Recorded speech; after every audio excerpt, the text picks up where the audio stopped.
Your favorite crazy, chaotic, cat-headed couple has returned onto Webtoon in like 5 days. But headed into season 3, there's only one thing on my mind.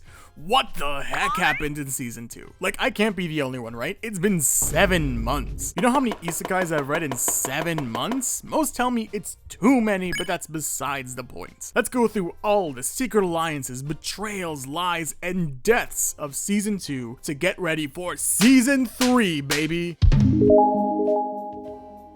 Just in case you've forgotten, which I can't blame you, we follow the Wilkersons, Maggie and Sam Wilkerson. These two lovebirds live in a dystopian future where the government has taken over everything. Citizens are forced into terrible lives, forced to wear massive cat heads with their kids taken from them and have to pretend that everything is, well, you know. Anyways, season 1 was learning the game, ending with the tables being turned on their neighbors as Maggie and Sam get upgraded to Lakeview. Season 2 is the High Rollers table. You see, this government values loyalty, or more accurately to them, backstabbing your neighbor to get your government's approval. Lakeview is filled with these loyal people. We start season 2 with a quick dream sequence, but also with Maggie and Sam's second week in Lakeview. Maggie gets some food for their dog Winston, who's either just a dead dog they pretend to be real, or probably a shark. It's not important, but we also get a hint about trial day, which, if I've read the lottery from middle school, means that someone's on the chopping block. Speaking of chopping block, we see some new characters, Toby being hunted down by Sophie and Katie, likely dying by their hands. Maggie goes on a run, seeing some arrows carved into the trees, and runs into her neighbors Glenn and Gladys, walking in nature au naturel, if ya catch my drift, wink wink, who gives some wise words to Maggie, basically telling her that this is all there is in life, which is a real bummer, Gladys, but fair. These two have been here for years. If anyone knew, they would. We also get to see Sam's new job, a gardener, selling his tiny wares to his fellow neighbors. We also get to meet some new people, his stallmates Dave, a hunter, and also Becky, a baker. Relatable. We also get to learn about merits. You see, to weed out the unloyal, the old neighborhood would red status people, banishing them and taking care of their kid to not upset the YouTube gods, and would promote the loyal to the next neighborhood. However, things work a little differently in Lakeview. The merit system works like this. People in Lakeview can either get merits or demerits, known as smileys or frownies, since they're these little faces. You get smileys or frownies based on your actions, i.e. proving your loyalty or not. You get 3 smileys, something good happens. You get 3 frownies, and, well, something bad might happen. The general idea is you want to get 3 smileys, and you want to avoid having 3 frownies at all costs. Like, poor Becky. Well, poor might be the wrong word, as the next episode she frames Sam and Maggie of being the leaders of the rebellion by putting up posters around town, all to take a frowny off her badge and give it to Sam and Maggie. But that brings up the question, what is this good or bad thing? This brings us to the trial. During Julian's speech about sharing responsibility or some nonsense, we get some more neighbors, important ones too, Gina and Chris. They invite our power couple back to their boats. Everyone is given a boat that seems to block the signal that the government tracks. That's not important. We're also reintroduced to Laura, the mayor of Lakeview, who introduces us to the trial. 7 people are brought up, 3 couples and a single. The first couple is actually the same one that kills Toby at the beginning of the season, and we also get Jared. These 3 have earned 3 smileys. Meanwhile, the other 2 couples have gained 3 frownies. The way the trial works is that the entire neighborhood votes on 2 parties, one party going up and one party going down. The party going up moves to Hillside, which sounds like a downgrade from Lakeview, but that's besides the point. Meanwhile, the party going down gets red statused. You know, the terrible fate where people are banished from society and their kids meet an awful fate alongside them? Yeah, it's no wonder Becky didn't want 3 frownies. But alas, Becky ain't safe, as Gina and Chris were able to provide proof that Becky did in fact make the posters and frame their favorite killer couple. Turns out being called out for framing people doesn't earn you a lot of trust. Gina and Chris get a smiley, Sam and Maggie get their frowny removed, and Becky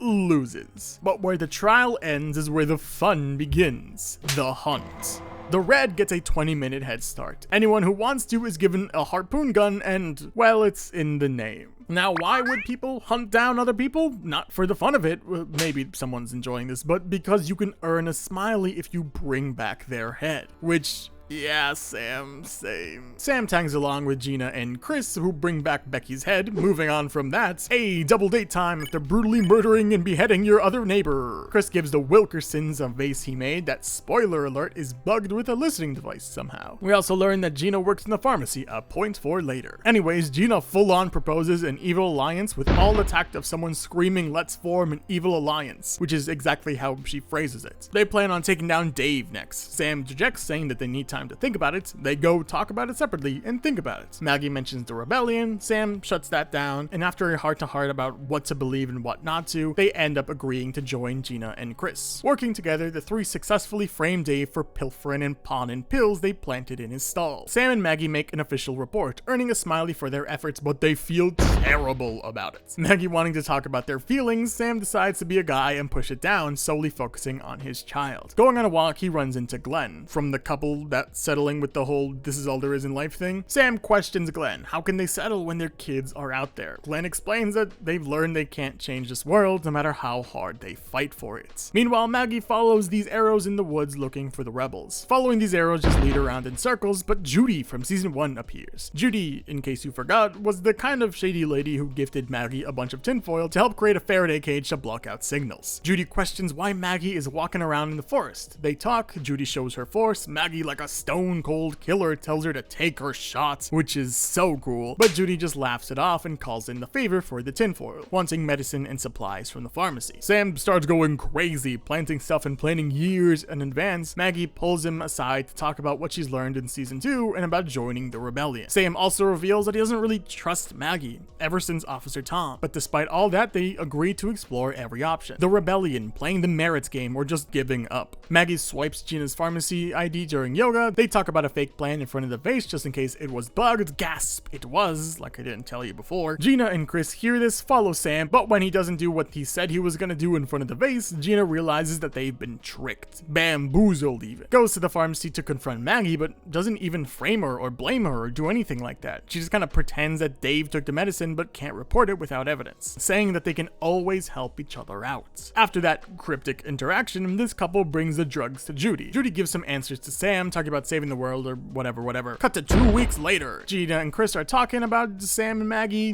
they're being weird. We also see they invited Dave, the hunter guy they framed for pilfering pills, and they plan on framing someone else using this whale watch. Trial 2, baby! Julian gives another boring speech. Maggie and Sam have a little spat during Mayor Laura's speech. Glenn and Gladys appear. You remember that whale watch thing? Turns out that was Glenn's and he lost it. Gina and Chris interrupt yet again, saying that there's a bomb. Turns out it was a dud, but looky, there's a watch tied to this faux bomb. Glenn's watch. Glenn and Gladys gain their third frowny, and after an incredibly bittersweet heart-to-heart between these two old lovebirds, they get red status. Sam and Maggie chase them down to get their heads for points, but they were too late, as Dave set a trap for both of them, and while Gladys dies immediately, Glenn ain't so lucky. Dave literally keeps them alive just to threaten Sam and Maggie, and then tells Sam that he needs to put Glenn out of his misery, and then just dips. Maggie also gets out of there, leaving Sam to do the dirty work. Dave, Gina, and Chris talk about getting our POVs redded. Also, Gina admits to Dave that they did frame him, but Dave forgives him because he really only after Sam and Maggie for some random reason. After Sam does the deed, Mayor Laura grabs Maggie, asking her why Maggie's been going into the dead zone, i.e. a place where the signal drops. Also why her fingerprints were found on the weapon that murdered her husband, inviting Maggie down into the basement bunker. Meanwhile, Sam goes to burn down Glenn and Gladys's old home. In the bunker, Maggie and Mayor Laura get wasted on scotch. We also learn a little bit more about Laura. She was a priest in her old life, with her husband Officer Tom and her 2 boys, until everything changed. Laura was told that she could be higher up if she gave up everything she believed in. She was placed on the council with the old mayor Elijah. You see, they, whoever they are, wanted 1 couple sent up and 1 redded every 2 weeks. He could only send 1 couple up every 2 weeks, but he could red as many people as he wanted to, and Elijah abused that power. Laura tried to speak up, but no one listened, so she decided to just kill him and take his place. She redid the entire system with the okay of the government, adding the voting system, the merits, the time limit system. We also learned that mayors and people in government can't get upgraded to the next town. Laura also confronts Maggie about killing Tom, but is okay with it, and they share a weirdly sweet hug. Maggie comes home wasted, but even wasted, her and Sam share a nice moment. Sam starts going hard into planning, buying Dave's camping gear and Chris's art supplies, Chris getting suspicious because of course he and Gina plan to watch over them. Sam continues to be wildly too proactive, painting and wanting to help out the rebellion. They put a sunflower out. Sunflower means Judy meets them at the house. Cactus means stay away. That's important for later. And they give camping supplies to Judy. Gina and Chris see this exchange. Judy requests winter supplies next. Sam and Maggie go gather supplies. Maggie comments about Sam's newfound passion, but Sam's planning something. The next day, Sam and Maggie bring said supplies, but Gina and Chris call Officer Tom to rat them out. But plot twist, Sam knew this would happen. He texted Julian at the last second to switch the sunflower with the cactus. I told you it was important. So Judy didn't appear. Sam reveals that he brought a bunch of posters and supplies that will paint Gina and Chris as the heads of the rebellion. Paint. Maggie feels wildly betrayed, but Sam wants to stay and fight for his daughter. He also accuses Maggie of sleeping with one of their old neighbors, Charlie. She wasn't.